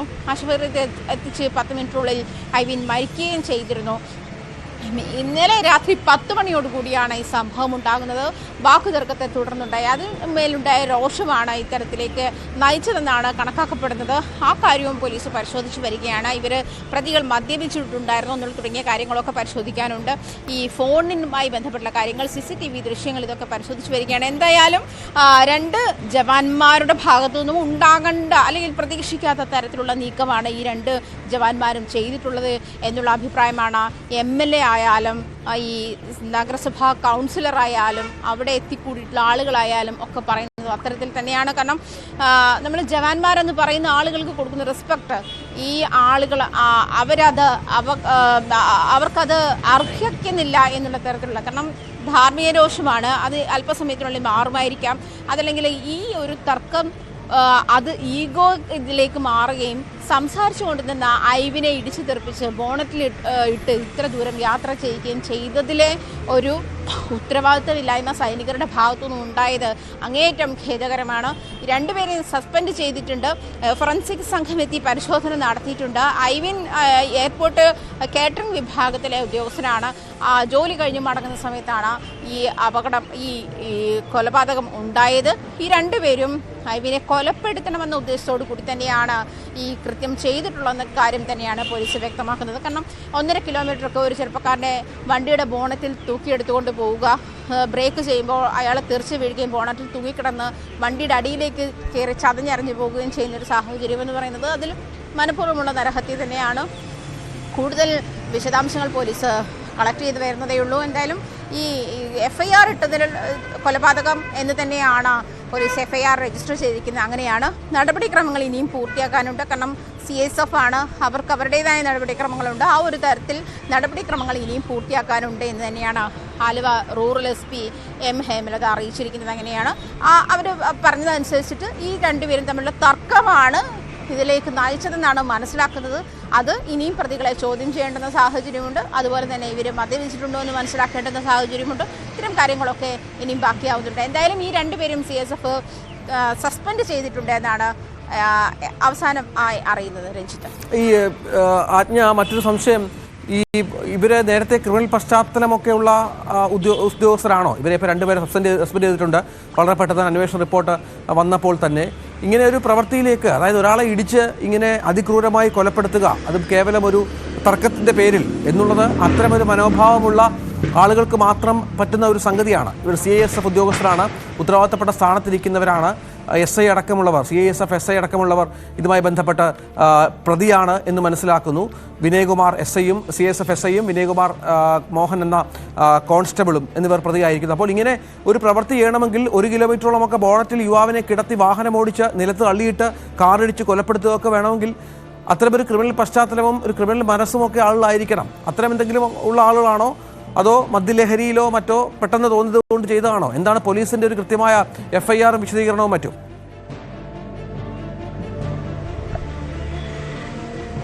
രഞ്ജിത്ത, ഈ രണ്ട് കാര്യവും ഇനിയും വ്യക്തമായിട്ടില്ല. കാരണം CSF ജവാന്മാരായതുകൊണ്ട് ഈ ക്രിമിനൽ പശ്ചാത്തലമുണ്ടോ എന്നുള്ള കാര്യത്തിൽ രഞ്ജിത്ത് പറഞ്ഞ പോലെ ക്ലാരിറ്റി വരേണ്ടതുണ്ട്. കാരണം അങ്ങനെ ആവാനുള്ള സാധ്യത കുറവാണ്, ക്രിമിനൽ പശ്ചാത്തലമുണ്ടോ എന്നുള്ളത്. അതേസമയം ഇത്തരം സാഹചര്യങ്ങൾ അതോറിറ്റിയുടെ ഇതോടുകൂടി തന്നെ മറച്ചു വെക്കുന്ന സാഹചര്യമുണ്ടോ എന്നുള്ള കാര്യം പരിശോധിക്കേണ്ടതുണ്ട്. അതേസമയം മാനസികാവസ്ഥ എന്ന് പറയുന്നത് തന്നെയാണ് ഇവിടെ ചർച്ച ചെയ്യപ്പെടുന്നത്. ഇന്ന് നമ്മൾ ഈ വാർത്ത റിപ്പോർട്ട് ചെയ്യുന്നത് മുതൽ നമ്മൾ അല്ലാതെ ഓഫ് ദ റെക്കോർഡിലാണെങ്കിൽ പോലും ഏറ്റവും കൂടുതൽ ചർച്ച ചെയ്തത് ഈ ഉത്തരേന്ത്യക്കാരുടെ, എന്ന് വെച്ചാൽ എല്ലാ ഉത്തരേന്ത്യക്കാരും അങ്ങനെയാണെന്നല്ല പറഞ്ഞത്, പക്ഷേ ഉത്തരേന്ത്യക്കാരുടെ ക്രിമിനൽ മൈൻഡ് സെറ്റപ്പാണ് ചർച്ചയാകുന്നത്. കാരണം ഇവരോടൊന്നും പറയാൻ പറ്റില്ല. ഈ ആലുവയിൽ തന്നെ അതിഥി തൊഴിലാളികൾ ഉണ്ടാക്കുന്ന പ്രശ്നങ്ങൾ, അല്ലെങ്കിൽ അതിഥി തൊഴിലാളികളുമായി ബന്ധപ്പെട്ട് ചെറിയ ചെറിയ റിഫ്റ്റുകൾക്കൊക്കെ കൊലപാതകത്തിലേക്ക് എത്തുന്ന സംഭവങ്ങൾ, ഇതൊക്കെ തന്നെയായിരുന്നു ഉദാഹരണമായി എടുത്തു കാട്ടേണ്ടുന്നത്. ആ തരത്തിലുള്ളൊരു മാനസികാവസ്ഥ തന്നെയാണ് ഈ ക്രിമിനൽ മൈൻഡ് സെറ്റപ്പ് അത് വർക്കൗട്ട് ആയതാണോ എന്നുള്ള കാര്യമാണ് പോലീസ് പരിശോധിച്ചു വരുന്നത്. അതേസമയം ഇവർ മദ്യപിച്ചിട്ടുണ്ടോ എന്നറിയണം. അതേപോലെ തന്നെ രഞ്ജിത്ത് സൂചിപ്പിച്ചതുപോലെ അവരുടെ ട്രാക്ക് റെക്കോർഡിൽ അവർക്ക് ക്രിമിനൽ പശ്ചാത്തലമൊന്നുമില്ല എന്ന് തന്നെയാണ് പോലീസ് വ്യക്തമാക്കുന്നത്. അതേസമയം ഇവർക്ക് ഇത്തരം കാര്യങ്ങൾ ഹൈഡ് ചെയ്യപ്പെട്ടതാണോ, ഒരു സംരക്ഷിച്ചതാണോ തുടങ്ങിയ കാര്യങ്ങളൊക്കെ ഉണ്ട്. എന്ത് അടിസ്ഥാനത്തിലാണ്, അല്ലെങ്കിൽ എന്ത് ബലത്തിലാണ്, എന്ത് ധൈര്യത്തിലാണ് ഇങ്ങനെ ഒരു തർക്കമുണ്ടാകുമ്പോൾ തർക്കിച്ചു കൊണ്ടുവന്ന യുവാവിനെ ഇടിച്ചു തെറിപ്പിച്ചുകൊണ്ട് അവനെ ബോണറ്റിലിരുത്തി ഈ 1.5 കിലോമീറ്ററോളം ദൂരം അവനെ യാത്ര ചെയ്യുകയും വണ്ടിക്കടിയിലേക്ക് പോയപ്പോൾ അവൻ്റെ ശരീരം ചതഞ്ഞെറിഞ്ഞു, ഒരു വശം മുഴുവൻ ചതഞ്ഞെറിഞ്ഞു പോയിരുന്നു. അത്രയും ക്രൂരമായി അവനെ ഉപദ്രവിക്കാൻ പാകത്തിന്, അല്ലെങ്കിൽ അങ്ങനത്തിലേക്ക് പരുവപ്പെട്ട ഒരു മാനസികാവസ്ഥ എന്താണ് എന്നുള്ളതാണ് ചോദ്യചിഹ്നമാകുന്നത്. എന്തായാലും സൂചിപ്പിച്ചതുപോലെ ക്രിമിനൽ പശ്ചാത്തലമുള്ള ആളുകൾ എന്നത് ക്ലിയർ അല്ല എന്നുള്ളതല്ല. ഇവർ ഒരു അതോറിറ്റിയുടെ ഭാഗമായി, രാജ്യസുരക്ഷയുമായി ബന്ധപ്പെട്ടുള്ള അതോറിറ്റിയുടെ ഭാഗമായി ജോലി ചെയ്യുന്നവരാണ്. അപ്പോൾ ക്രിമിനൽ പശ്ചാത്തലം ഉണ്ടാകാൻ നമ്മുടെ നിയമ ഇതനുസരിച്ചിട്ട് സാധ്യതയില്ല. അതേസമയം ക്രിമിനൽ മൈൻഡ് സെറ്റപ്പ് ഉള്ള ആളുകളാണോ എന്നുള്ള കാര്യമാണ് പോലീസ് പരിശോധിക്കുന്നത്. അതോടൊപ്പം ഈ മദ്യപിച്ചിട്ടുണ്ടായിരുന്നോ, അതല്ലെങ്കിൽ മറ്റെന്തെങ്കിലും ലഹരി പദാർത്ഥങ്ങൾ ഉപയോഗിക്കുന്ന ആളുകളായിരുന്നോ, എന്തുകൊണ്ടാണ് ഇവർക്ക് ഇങ്ങനെ ഇത്രയും വലിയൊരു ഇമോഷണൽ കോഷൻസ് കൺട്രോൾ ചെയ്യാൻ പറ്റാത്തത്? സൈനിക ഉദ്യോഗസ്ഥരാണ്, അവർക്ക് ഇത്തരം കാര്യങ്ങൾ കൺട്രോൾ ചെയ്യാൻ പറ്റുന്നില്ല. ആ ഒരു സാഹചര്യത്തിലേക്ക് എങ്ങനെയാണ് എത്തിച്ചേർന്നത് തുടങ്ങിയ കാര്യങ്ങളൊക്കെ പോലീസ് അന്വേഷിക്കുന്നുണ്ട്. എന്തായാലും വരുന്ന മണിക്കൂറുകളിൽ തന്നെ അതിനൊരു വ്യക്തത വരുമെന്നാണ് മനസ്സിലാക്കാൻ കഴിയുന്നത്. നിലവിൽ തന്നെ, അതായത് ഇവർ നാട്ടുകാർ പോലും പറയുന്നത് ഇവരുടെ വാഹനങ്ങളിലേക്ക് പോലീസ് എന്നാണ് സ്റ്റിക്കർ ഒട്ടിച്ചത്. അതൊക്കെ ഇളക്കി മാറ്റുന്ന ഒരു സാഹചര്യം ഉണ്ടായിരുന്നു. മിക്കവാറും CSF ജവാന്മാരുടെയൊക്കെ വാഹനങ്ങളിൽ പോലീസ് എന്നാണ് സ്റ്റിക്കർ ഒട്ടിച്ച് വയ്ക്കുക. അത് ഈ ഒരു അധികാരം അവർ പ്രകടിപ്പിക്കാൻ വേണ്ടിയിട്ട് അത്തരത്തിൽ ശ്രമിക്കുന്നുണ്ട് എന്നുള്ള തരത്തിലാണ് നാട്ടുകാരുടെ ഭാഗത്തുനിന്നും ഉണ്ടാകുന്നത്. വാടകയ്ക്ക് വീടുകൾ കൊടുക്കുമ്പോഴൊക്കെ ഇത്തരം പ്രശ്നങ്ങൾ ഉണ്ടാകുന്നുണ്ട് എന്നും, അതായത് അധികാരപരിധി അവർ ദുരുപയോഗപ്പെടുത്തുന്ന സംഭവങ്ങൾ ഒട്ടനവധിയുണ്ട് എന്ന് തന്നെയാണ് റിപ്പോർട്ടുകൾ വരുന്നത്. ഇത്തരം ഒരു പ്രശ്നങ്ങളിലേക്ക് വരുമ്പോൾ ഇതെല്ലാം കൂടി തലപൊന്തിച്ച് വരുന്ന ഒരു സാഹചര്യം കൂടി കണക്കിലെടുക്കേണ്ടതുണ്ടെങ്കിൽ പോലും അത്ര ഒരു നല്ല ട്രാക്ക് റെക്കോർഡല്ല, അല്ലെങ്കിൽ നല്ലൊരു അഭിപ്രായമല്ല കൂടുതൽ ആളുകളെ പറ്റിയും നാട്ടുകാർക്ക്, അതായത് ആ പ്രദേശവാസികൾക്ക് പറയാനുള്ള അത്തരം നല്ല ഒരു അനുഭവമല്ല. തീർച്ചയായും അതാണ്. ഏതായാലും ഇക്കാര്യത്തിൽ കുറച്ചുകൂടി വിശദമായ അന്വേഷണം വേണ്ടിവരും. ഏതായാലും പ്രതികളെ കണ്ടെത്തി കഴിഞ്ഞു, തിരിച്ചറിഞ്ഞു കഴിഞ്ഞു, ഇവരെ സർവീസിൽ നിന്ന് പുറത്തായി കഴിഞ്ഞു. പക്ഷേ ക്രൂരമായ ഒരു കൊലപാതകം, അതിനുത്തരം അവർ കൃത്യമായി നൽകേണ്ടി വരും എന്നുള്ളതാണ്. കേവലം വ്യക്തിവൈരാഗ്യത്തിന്റെ പെട്ടെന്നുള്ള പ്രകോപനത്തിന്റെ പേരിൽ മാത്രം ഇത്തരമൊരു സംഭവം നടത്തുക എന്നുള്ളത് ക്രിമിനൽ മനസ്ഥിതിയുള്ളവർക്ക് മാത്രം പറ്റുന്ന ഒരു കാര്യമാണ് എന്ന കാര്യത്തിലും സംശയമില്ല. ആജ്ഞ രവീന്ദ്രനാണ് വിവരങ്ങൾ പങ്കുവച്ചത്. കോട്ടയം മുത്തോലി പഞ്ചായത്ത് മുൻ പ്രസിഡന്റ് അഡ്വക്കേറ്റ് ജിസ്മോൾ ആത്മഹത്യ ചെയ്യാൻ പോകുന്ന ദൃശ്യങ്ങൾ ന്യൂസ് 18 ഏപ്രിൽ 15 ഉച്ചയ്ക്ക് 12:45 മക്കളുമായി പോകുന്ന ദൃശ്യങ്ങളാണ് ഇപ്പോൾ പുറത്തു വന്നിരിക്കുന്നത്. നമുക്ക് ആ ദൃശ്യങ്ങളിലേക്ക് ഒന്ന് പോകാം. ദൃശ്യങ്ങളിൽ ജിസ്മോളും മകളും മാത്രമാണ്, മൂത്ത മകളും മാത്രമാണുള്ളത് എന്നാണ് നമുക്ക് മനസ്സിലാകുന്നത്. CCTVയിൽ പതിഞ്ഞ ദൃശ്യങ്ങൾ കൂടിയാണ് ഇത്. വീട്ടിൽ പലതവണ ആത്മഹത്യാ ശ്രമങ്ങൾ നടത്തി പരാജയപ്പെട്ടതോടെയായിരുന്നു ജിസ്മോൾ കുട്ടികളുമായി പുഴയിൽ ചാടിയത്. സംഭവത്തിൽ പിടിയിലായ ഭർത്താവ് ജിമ്മിയും ഭർത്തൃപിതാവും ഇപ്പോഴും ജയിലിൽ തുടരുകയാണ് എന്നുള്ളതാണ് ഏറ്റവും പ്രധാനപ്പെട്ട കാര്യം. കോട്ടയത്തെ കേരളത്തെ ഞെട്ടിച്ച ഒരു സംഭവമായിരുന്നു. അഭിഭാഷകയും മുൻ പഞ്ചായത്ത് പ്രസിഡന്റും പൊതുപ്രവർത്തകയുമായ യുവതിയുടെ ആത്മഹത്യ, ജിസ്മോളുടെ ആത്മഹത്യ. ജിസ്മോളും മക്കളുടെയും മൃതദേഹം പുഴയിൽ പിന്നീട് നാട്ടുകാർ കണ്ടെടുക്കുന്ന പശ്ചാത്തലമാണ് ഉണ്ടായത്. ഏറെ വേദനിപ്പിച്ച ഒരു സംഭവമായി കൂടി അത് മാറുകയായിരുന്നു. ഈ വിഷയത്തിൽ ഭർത്താവും ഭർത്തൃമാതാവുമടക്കം ഇപ്പോൾ പോലീസിന്റെ കസ്റ്റഡിയിൽ തുടരുകയാണ്, ജയിലിൽ തുടരുകയാണ് എന്നാണ് മനസ്സിലാക്കേണ്ടത്. ജി ശ്രീത്ത് വിവരങ്ങൾ പങ്കുവെക്കും. ശ്രീത്ത്, നമ്മളെ ഒരുപാട് ഞെട്ടിപ്പിച്ച ഒരു സംഭവമാണ്. പിഞ്ചു കുഞ്ഞുങ്ങൾ, യുവതിയൊക്കെ അത് വളരെ സജീവമായി പൊതുസമൂഹത്തിൽ ഉണ്ടായിരുന്ന ഒരു യുവതിയുടെ ഇത്തരത്തിലുള്ള ഒരു പ്രവൃത്തി എന്ന് പറയുന്നത്. ഇപ്പോൾ ഇതിൻ്റെ കൂടുതൽ വിവരങ്ങൾ പുറത്തു വരുന്നത് എന്താണ്?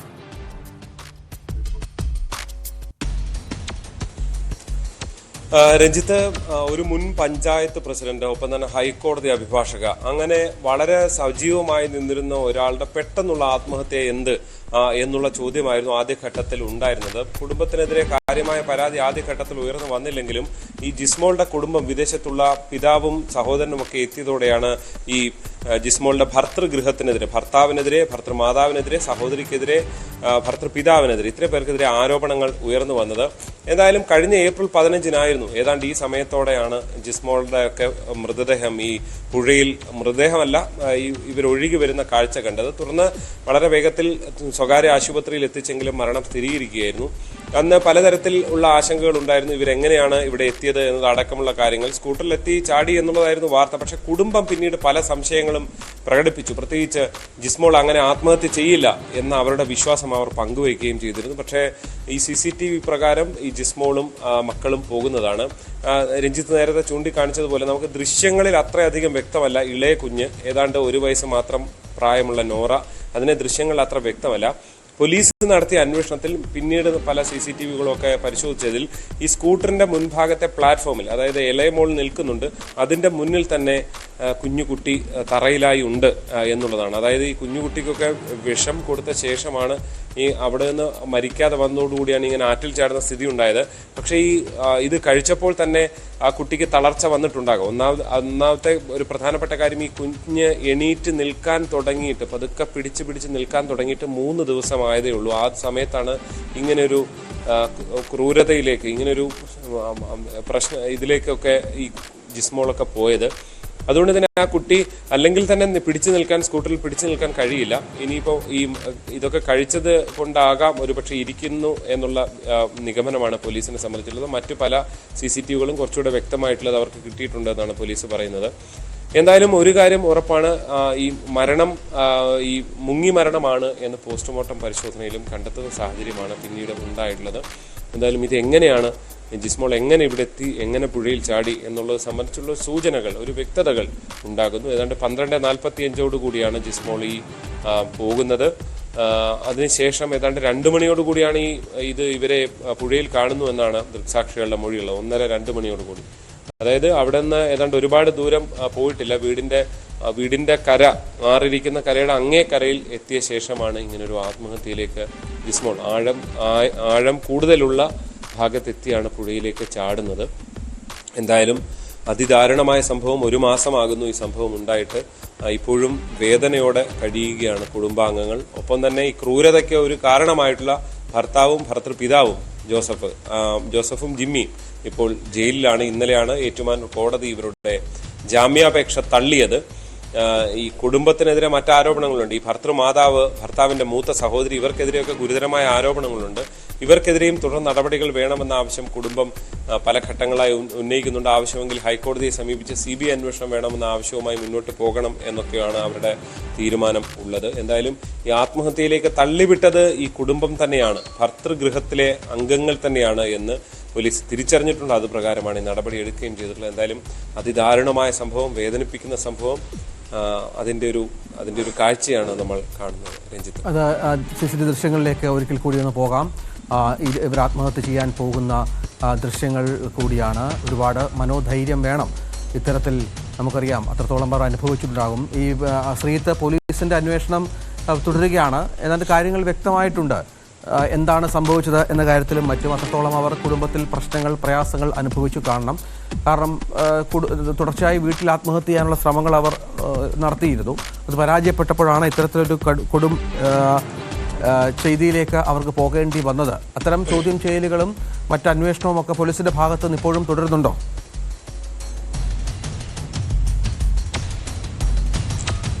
തീർച്ചയായും ഉണ്ട്. പ്രത്യേകിച്ച് ഈ ആദ്യഘട്ടത്തിൽ ജിസ്മോളുടെയും ഈ ഭർത്താവിന്റെയും ഈ ജോസഫ് ഭർത്തൃപിതാവിന്റെയും ഫോണുകൾ പരിശോധിച്ചാണ് അന്വേഷണം നടത്തിയത്. ഈ ഫോണുകളിൽ നിന്നാണ് ആദ്യഘട്ടത്തിൽ ഈ ഭർത്തൃപിതാവ് ജോസഫിനെതിരെ കാര്യമായ ആരോപണങ്ങളൊന്നും എവിടെ നിന്നും ഉണ്ടായിട്ടില്ല. പക്ഷേ അയാളുടെ അടക്കം ചില ശബ്ദ സന്ദേശങ്ങൾ കണ്ടെടുത്തതാണ് ഈ അന്വേഷണത്തിൽ വളരെ നിർണായകമായത്.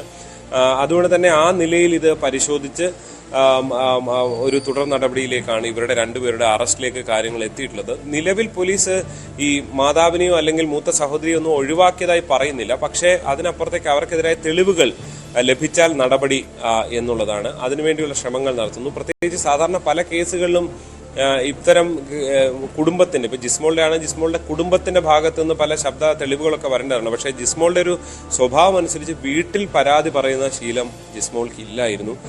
ചെറിയ ചെറിയ പ്രശ്നങ്ങളൊക്കെ പരാതിയൊക്കെ പറഞ്ഞിട്ടുണ്ട്. പക്ഷെ അതിനപ്പുറത്തേക്ക് ഈ ഫോൺ ഉപയോഗിക്കുന്നതിലൊക്കെ ജിമ്മിയുടെ വലിയ വിലക്കുണ്ടായിരുന്നു എന്നൊക്കെയാണ് ജിസ്മോളുടെ കുടുംബം പറയുന്നത്. അതുകൊണ്ട് തന്നെ അത്തരം ശബ്ദ സന്ദേശങ്ങൾ, കൂടുതൽ തെളിവുകളൊന്നും നിലവിൽ അവരുടെ ഭാഗത്ത് നിന്ന് മൊഴി എന്നുള്ളതിനപ്പുറം കൊടുത്തിട്ടില്ല. അതുകൊണ്ട് തന്നെ ഈ പോലീസ് ഈ ഫോണൊക്കെ പരിശോധിച്ചുള്ള തെളിവുകൾ തന്നെ പോലീസിനെ സംബന്ധിച്ച് ഈ കേസിൽ വളരെ പ്രധാനപ്പെട്ടതാണ്. അതുകൊണ്ടാണ് നിലവിൽ ഈ ഭർത്തൃമാതാവൊപ്പം തന്നെ സഹോദരി, മൂത്ത സഹോദരി എന്നിവർക്കെതിരെ കേസെടുക്കാൻ അവരെ പ്രതിപട്ടികയിൽ ചേർക്കാത്തതിന് കാരണം അതായിട്ടാണ് പോലീസ്. ശരി ശ്രീജിത്ത്, നമുക്ക് മറ്റൊരു പ്രധാനപ്പെട്ട വാർത്തയിലേക്ക് പോകണം. ഇപ്പോൾ സുധാകരന്റെ മൊഴി, വിവാദ പ്രസംഗത്തിൽ സുധാകരന്റെ മൊഴി എടുക്കുന്നു എന്നുള്ള വളരെ പ്രധാനപ്പെട്ട ഒരു വിവരം കൂടി ഈ ഘട്ടത്തിൽ പുറത്തു വരുന്നുണ്ട്. ജി സുധാകരന്റെ പുന്നപ്രയിലെ വസതിയിലെത്തി അമ്പലപ്പുഴ തഹസിൽദാറാണ് മൊഴിയെടുക്കുന്നത്. ആലപ്പുഴ കളക്ടറുടെ നിർദ്ദേശപ്രകാരമാണ്. മുഖ്യ തെരഞ്ഞെടുപ്പ് കമ്മീഷണർ ആലപ്പുഴ കളക്ടറോട് നിർദ്ദേശിച്ചിരുന്നു കേസെടുക്കണമെന്ന കാര്യത്തിൽ. നിർദ്ദേശപ്രകാരമാണ് ഇപ്പോൾ നടപടി. ശരണ്യ, വിശദാംശങ്ങൾ. രഞ്ജിത്ത്, അല്പസമയം മുമ്പാണ് അമ്പലപ്പുഴ തഹസിൽദാർ അൻവറിന്റെ നേതൃത്വത്തിലുള്ള സംഘം ഇവിടെ സുജിസാറിന്റെ വീട്ടിലെത്തി അദ്ദേഹത്തിന്റെ മൊഴി രേഖപ്പെടുത്തുന്നത്. പുന്നപ്രയിൽ അദ്ദേഹത്തിന്റെ വസതിയിലെത്തിയാണ് ഈ സംഭവവുമായി ബന്ധപ്പെട്ട്, അതായത് ഇന്നലത്തെ വിവാദ പ്രസംഗവുമായി ബന്ധപ്പെട്ടുള്ള മൊഴി രേഖപ്പെടുത്തുന്നത്. ഇതിൽ ഏറ്റവും പ്രധാനപ്പെട്ട കാര്യം, കഴിഞ്ഞ ദിവസം നടന്ന NGO യൂണിയന്റെ പരിപാടിയുമായി ബന്ധപ്പെട്ട് ജി സുധാകരൻ തെരഞ്ഞെടുപ്പിൽ വോട്ടുകൾ, അതായത് തപാൽ വോട്ടുകൾ പൊട്ടിച്ചതിനെ സംബന്ധിച്ചുള്ള ഒരു വിവാദ പരാമർശം നടത്തിയിരുന്നു. 1989 KV ദാസിന്റെ തിരഞ്ഞെടുപ്പുമായി ബന്ധപ്പെട്ട ഇടത് സ്ഥാനാർത്ഥി KV ദാസ് മത്സരിച്ചിരുന്ന ഘട്ടത്തിൽ നടത്തിയ ചില കാര്യങ്ങളാണ് അദ്ദേഹം വ്യക്തമാക്കിയത്. ആ തിരഞ്ഞെടുപ്പിന്റെ ഘട്ടത്തിൽ അന്ന് NGO യൂണിയന്റെ അംഗങ്ങളായ ആളുകൾ നൽകിയ തപാൽ വോട്ടുകൾ അത് DC ഓഫീസിൽ വെച്ച് പൊട്ടിച്ച് നോക്കിയിട്ടുണ്ടായിരുന്നു എന്നുള്ള കാര്യമാണ് അദ്ദേഹം വ്യക്തമാക്കിയത്. അത് ഈ ഇടത് സംഘടനകളിൽപ്പെട്ട ആളുകൾ വോട്ട് രേഖപ്പെടുത്തുമെന്ന് പറയുമെങ്കിലും പൂർണ്ണമായും അത്തരത്തിലൊരു വോട്ട് രേഖപ്പെടുത്തൽ ഉണ്ടാവാറില്ല. 15% വോട്ടുകൾ പുറത്തേക്കാണ് പോകുന്നത്. അത്തരത്തിൽ പാർട്ടി ഓഫീസുകളിലോ അല്ലെങ്കിൽ മറ്റാളുകളെയോ വോട്ട് ഏൽപ്പിച്ചാൽ, അത് പ്രത്യേകിച്ച് ഇത്തരത്തിലുള്ള പോസ്റ്റൽ വോട്ടുകൾ ഏൽപ്പിച്ചാൽ അത് തുറന്നു നോക്കി ചിലപ്പോൾ തിരുത്തപ്പെടുന്ന സാഹചര്യം ഉണ്ടാകും. അതുകൊണ്ട് വോട്ട് രേഖപ്പെടുത്തുന്നവർ നേരിട്ട് വോട്ട് രേഖപ്പെടുത്തണം എന്നുള്ളതാണ് സുധാകരൻ പറഞ്ഞു വെക്കുന്നതെങ്കിൽ പോലും അതിനകത്ത് ഇത്തരത്തിലൊരു തുറന്ന പരിശോധന, താൻ പാർട്ടി സെക്രട്ടറി ആയിരുന്ന അല്ലെങ്കിൽ തെരഞ്ഞെടുപ്പ് കമ്മിറ്റി സെക്രട്ടറി ആയിരുന്ന സമയത്ത് ഒരു തുറന്ന പരിശോധന ഉണ്ടായിട്ടുണ്ട് എന്നുള്ള ഒരു വരികൾ അദ്ദേഹത്തിന്റെ ഇതിന്റെ ഭാഗമായി ഉണ്ടായി. തുടർന്നായിരുന്നു ഈ വിവാദങ്ങളിലേക്ക് കടന്നത്. ഈ പ്രസംഗത്തിൽ NGO യൂണിയന്റെ സംസ്ഥാന സമ്മേളനവുമായി ബന്ധപ്പെട്ട് ആലപ്പുഴയിൽ നടത്തിയ ഈ പ്രസംഗത്തിലെ സംഭവങ്ങളാണ് ഇപ്പോൾ ഒരു മറ്റ് നിയമ നടപടികളിലേക്ക് മാറുന്ന സാഹചര്യത്തിലേക്ക് എത്തിയത്. അമ്പലപ്പുഴ തഹസിൽദാർ തെരഞ്ഞെടുപ്പ് കമ്മീഷന്റെ നിർദ്ദേശാനുസരണം അമ്പലപ്പുഴ തഹസിൽദാറാണ് ഇപ്പോൾ അദ്ദേഹത്തിന്റെ മൊഴി രേഖപ്പെടുത്തുന്നത്. ഒപ്പം തന്നെ കുളത്തൂർ ജെയിംസ്, അഭിഭാഷകനും പൊതുപ്രവർത്തകനുമായ കുളത്തൂർ ജെയിംസ് ഈ സൗത്ത് പോലീസ് സ്റ്റേഷനിലും തെരഞ്ഞെടുപ്പ് കമ്മീഷനും സംബന്ധിച്ച് ഔദ്യോഗികമായി പരാതി നൽകുകയും ചെയ്തിട്ടുണ്ട്. അത്തരത്തിൽ ഇന്നലെ നടത്തിയ ഒരു പ്രസംഗമാണ് ഇപ്പോൾ വിവാദമാവുകയും മറ്റ് നിയമ നടപടികളിലേക്ക് മാറുകയും ചെയ്തിട്ടുള്ളത്. രഞ്ജിത്ത്, അതാണ് സാഹചര്യം. ഏതായാലും സുധാകരന്റെ മൊഴി ഇപ്പോൾ രേഖപ്പെടുത്തുകയാണ് അമ്പലപ്പുഴ തഹസിൽദാർ. സുധാകരന്റെ പുന്നപ്രയിലെ വീട്ടിലെത്തിയാണ് വിവാദ പ്രസംഗത്തിൽ മൊഴി രേഖപ്പെടുത്തുന്നത്. നമുക്ക് സ്പോട്ട് ലൈവ് പൂർത്തിയാക്കാനുള്ള സമയമായി. നമുക്കിനിയും ന്യൂസ് 3 അശ്വതി ചേരും.